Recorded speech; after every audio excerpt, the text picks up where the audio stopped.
পরে বিগত সময় আরেকজন দম্ভ দেখালো। রব্বুল আলামিন কি করলেন?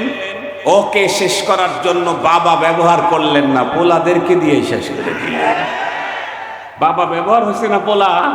কথা বলেন না কেন? তবে এখান থেকে আমাদেরকে একটা সবক নিতে হবে, সবক নিতে হবে। আমাদের বাঙালি তো বেশি আবেগী।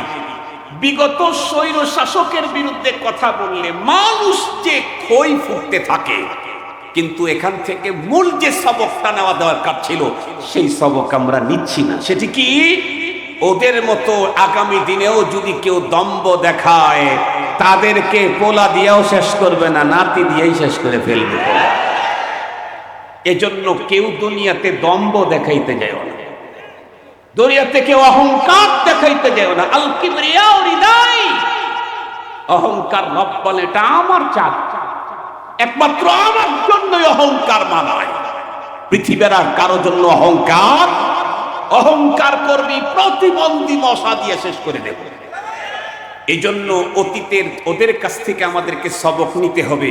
আমরা জুলুম করব না, শোষণ করব না। কি বলেন? কথা বলেন না কেন?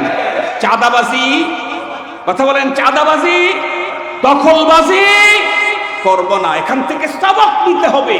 আমিও যদি চাঁদাবাজি করি, আমিও যদি দখলবাজি করি, আমিও যদি বৈষম্য করি, তাহলে ওটা তো ছেলে দিয়ে গেছে, পোলা দিয়ে গেছে, আমি নাতি দিয়ে শেষ হয়ে যাব।